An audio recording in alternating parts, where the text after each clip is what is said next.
Welcome everyone to the tutorial. This is Mechanism Design for Social Good, Provision and Targeting for Vulnerable Populations.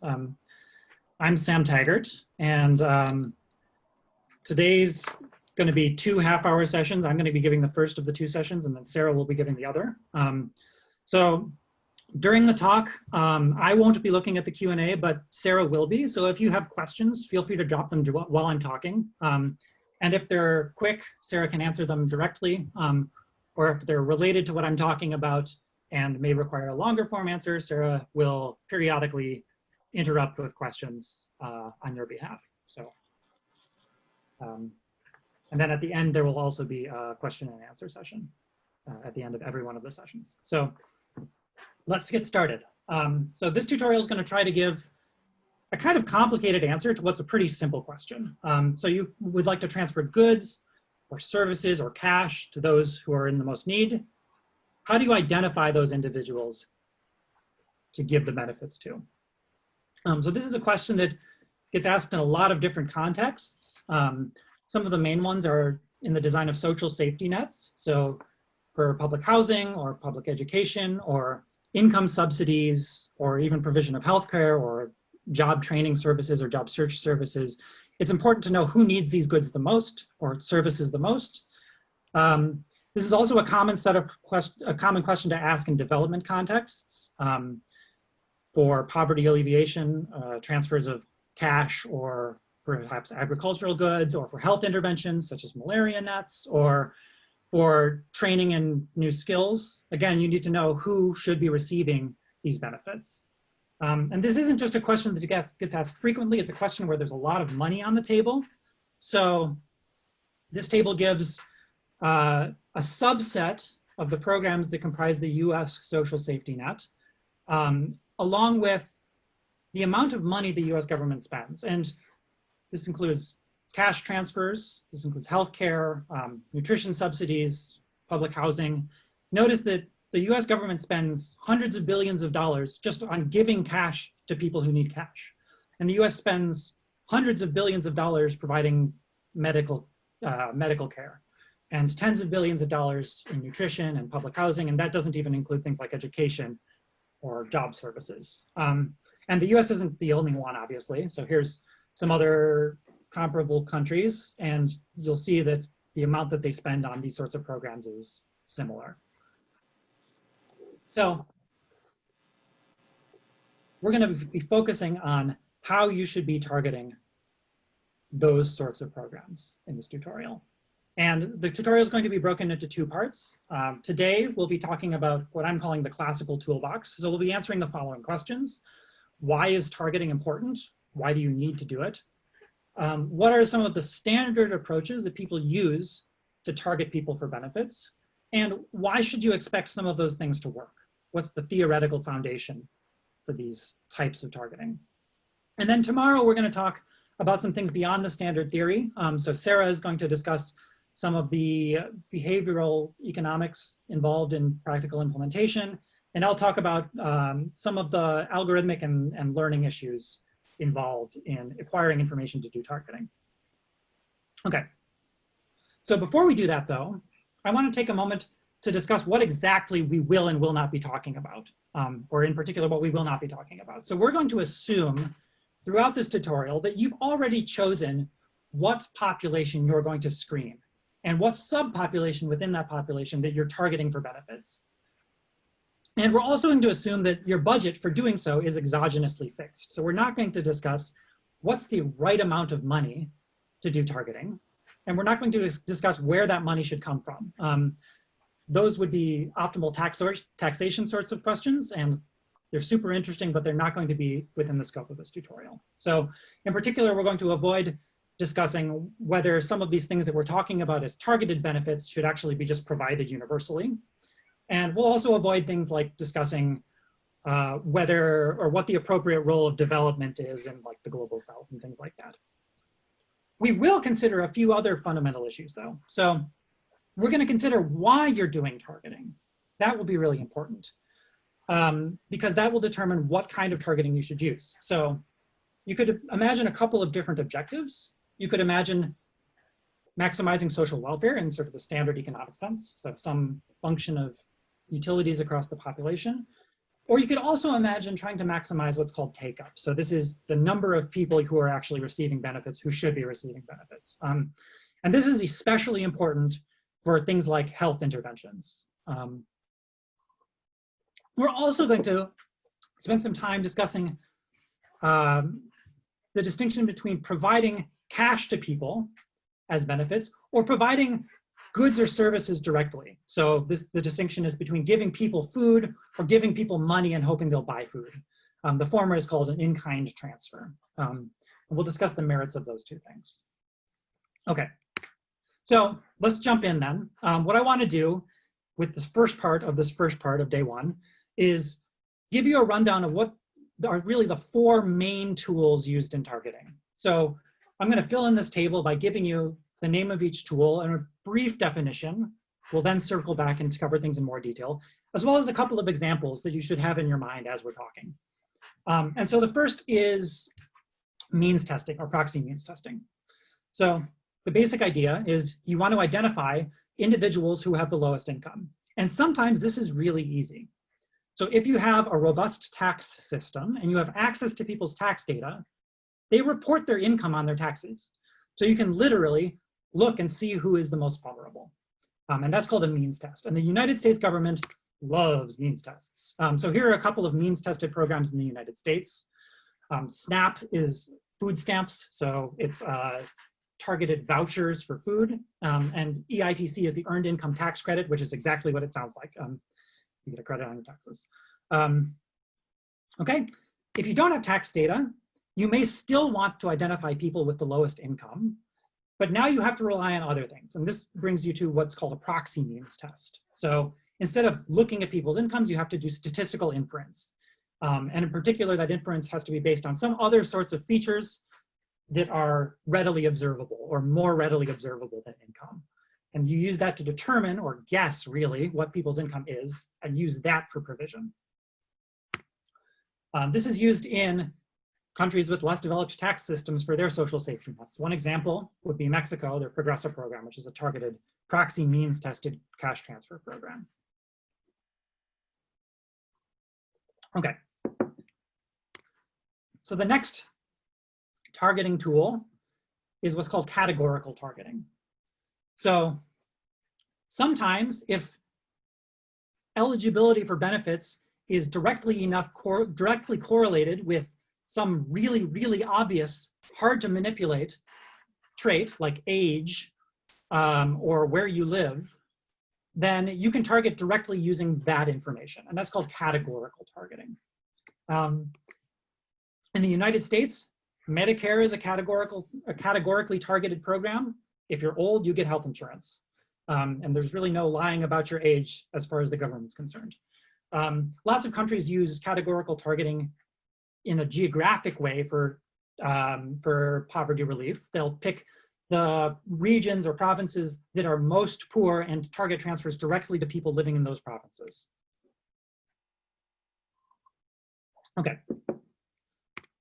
So those first two targeting tools were a government or an NGO directly going in and trying to figure out itself who is needy and who is not.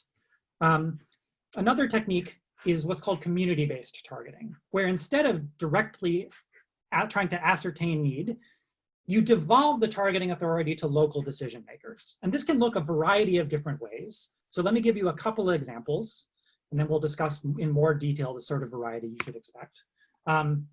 So in the United States, during George W. Bush's presidency, there was an attempt to transfer the emphasis in our social safety net towards faith-based initiatives. So this would be like religious groups providing social services. And you can debate whether or not that was a good idea, but one thing that should be clear is that this devolves that authority more towards people, more towards actors in people's communities. This is also a very common tool in development. So you'll have people go into a village and ask who are the poorest people in your village. That's one way that people target benefits in development contexts. Okay, so those first three involved an active attempt by somebody to ascertain who is needy and who is not. The last core targeting tool is self-targeting. And the idea with self-targeting is you impose costs in a way that affect the people who need the benefits less than the people who do not need the benefits. And so you can let the people who need the benefits come to you. Self-targeting takes a variety of forms, and it's often in the form of ordeals, so something that's sort of unpleasant. So one example would be the provision of inferior goods, which is one way you could argue how public housing works. So the housing you get in public housing is of lower quality than what you could get on the private market. So people who have the money to afford the private market will avoid public housing. Another sort of ordeal that's often used is a lengthy process of filling out forms or waiting in line. So this will be more costly to people who value their time more. So those are both tools for self-targeting. Of course, we're talking about these in isolation. They're often not used in isolation though. Much more common is a program that uses some combination of these targeting tools together. So a couple examples include the US Social Security Disability Insurance Program. So this is income support for people who are disabled in some way that prevents them from working. And the process of obtaining SSDI involves a bunch of paperwork, first of all, or a really long interview, like upwards of an hour. You have to spend 5 months before applying where you're not working it gainfully at all. And then you also have to have a screening based on your medical history. So they talk to your doctor, they talk to people who know you to try and figure out just how disabled you are and the nature of your disability. So if you look at these components, each of these can be put individually into one of the boxes from the previous slide. So this extensive paperwork or interview, this is an ordeal used for self-targeting. You can think about the 5-month waiting period as a sort of ordeal, or it's also a sort of means testing. If you weren't able to get employment in the first place, then this is a good way of showing it. And then the screening step could be thought of as spiritually some sort of proxy means test. We're using your medical status to try and figure out your earning potential. And if you're obviously disabled, you could also consider this a form of categorical targeting. Another example from a development setting is Indonesia's various poverty relief programs. There's a really lovely line of papers by Vivia Ladas and Ajit Banerjee and Remahana and Olken, where they take these programs which are tested, proxy means tested at their core, and add an additional screening tool, an additional targeting tool. So the 2016 paper says you have to travel to a center before I'm going to apply the proxy means test. So you have to go through a travel ordeal. Or the 2012 paper first asks members of the community, to whom should we apply the proxy means test? And then applies the proxy means test to those people. So that's a hybrid CBT and proxy means test approach. So we're going to mostly talk about these tools in isolation because that's the best way to understand why they should work initially anyway. And in this session, I'm going to focus on proxy means testing and community-based targeting. And then next session today, Sarah is going to talk about the economics of self-targeting and ordeal-based targeting. But before we do that, you might notice that on this table, at no point did we list markets or prices or auctions as one of our targeting tools. And I want to give you a really, really simple theoretical touchstone for why that's the case. So this will be the only theory in this part of the talk. There will be much more theory in Sarah's portion. So I want you to imagine a setup with 2 goods in the entire world. We'll call them education, denoted by G, and cash, which will denote X. You could also think about cash as just being a proxy for like everything else. Okay, we'll imagine that our population of individuals is of 2 types. One type has high wealth, so they have an endowment of cash, WH, which is high. And then we have low wealth individuals who have an endowment WL, which is lower than WH. And we'll assume that there's some mass of each in the population, pi H, pi L. We're going to imagine these individuals consuming bundles of cash and education. And their utility for bundles, for simplicity's sake, is going to be Cobb-Douglas utilities, and not even a realistic type of Cobb-Douglas. This is purely for illustration purposes. And we're going to take the perspective of a welfarist who's trying to maximize utilitarian social welfare. So a population-weighted sum of the utilities in our population. Okay? So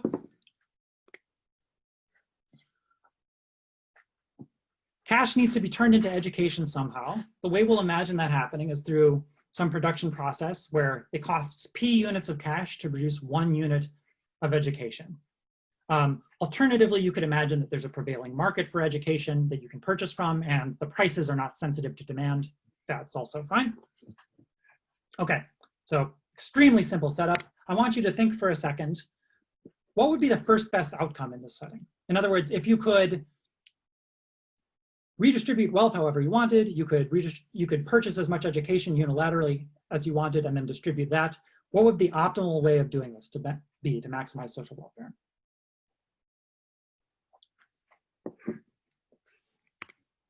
So it's pretty simple. Everyone's utilities are identical and concave, so you would like everyone to receive the same outcome.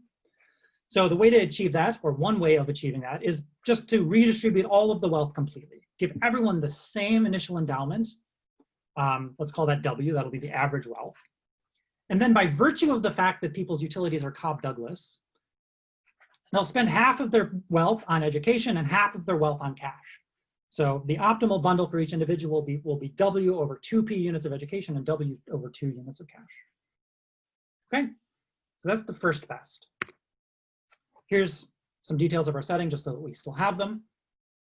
Now we can ask ourselves the question, what happens if we just allow the market to do its thing without any redistribution? Well, again, because people are Cobb-Douglas, they'll break their endowment into a half that they'll keep as cash and a half that they'll spend on education. But because the endowments are different, the high wealth individuals will consume more education and keep more cash than the low wealth individuals. So we'll have WI over 2 or WI over 2P units of each good, or I is H or L respectively. Okay, so this shouldn't be terribly surprising that this is socially suboptimal, right? This is a different allocation than the first best, and in fact will yield strictly less social welfare.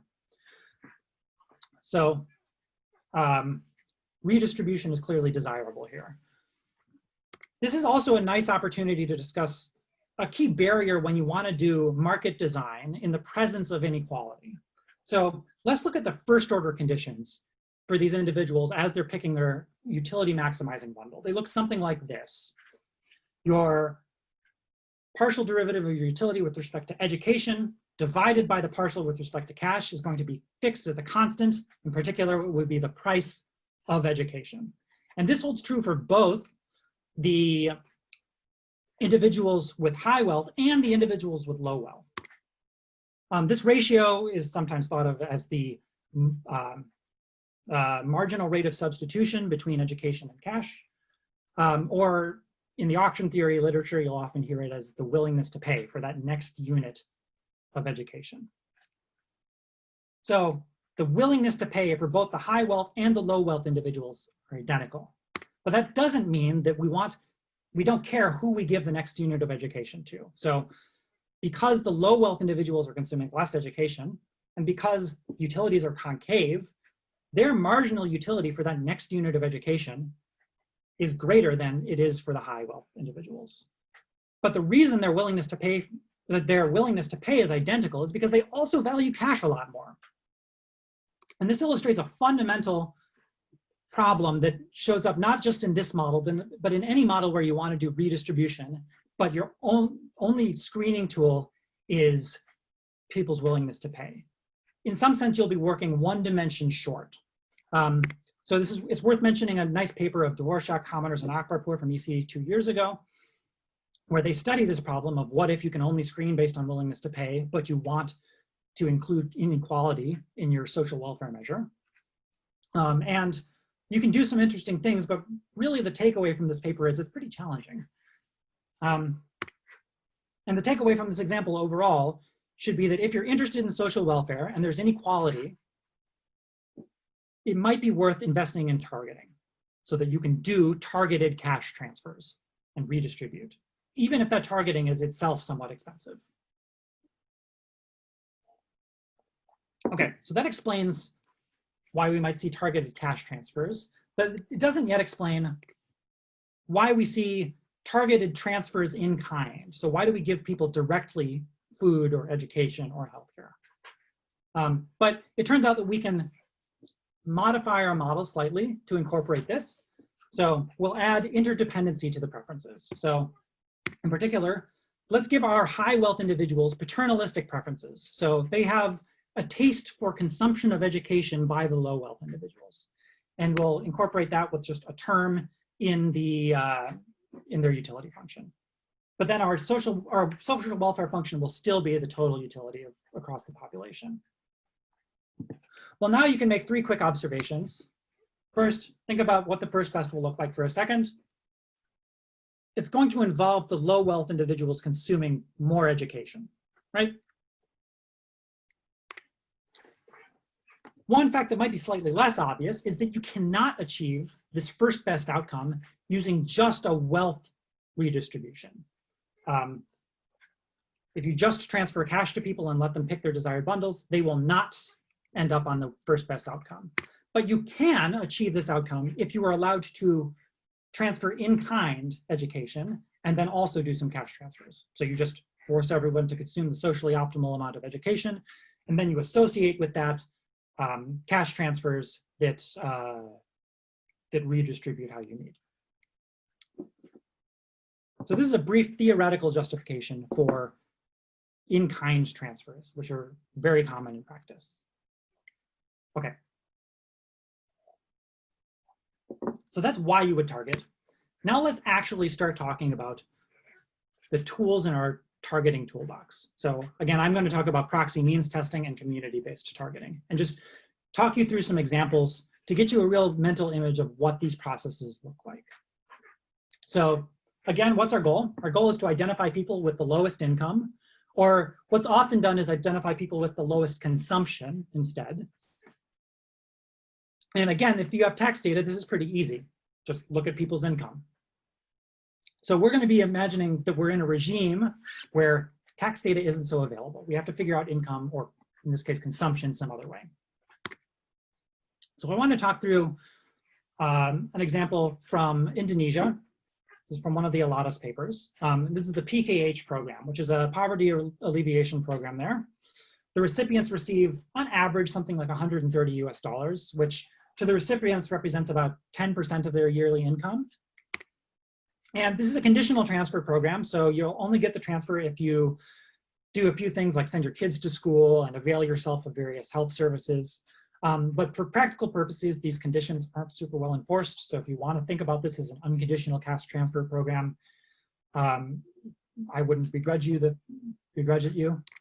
Okay, so proxy means testing in this setting works in 2 stages. I'll call them the regression stage and the application stage. And in the regression stage, we're going to figure out a simple formula to guess someone's income based on other facts about them.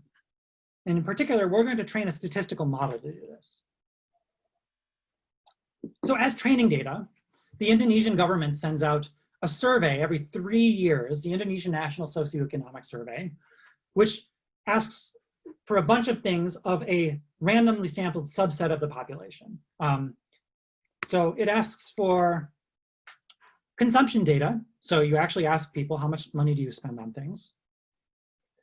But then it also asks for a ton of fine-grained details about their lifestyle and the well-being of their families. So to give you a sense, here's a page, or not even a full page, a portion of a page from the English version of that survey. You can see what sort of questions are asked. There are things like, what sports do you like? Do you wear a helmet when you ride a motorcycle? What sort of cigarettes do you smoke? Like, this is very detailed information. And you'll see that the numbering actually goes up to like 39. It actually goes more than that. And this is just one of several sections on the survey.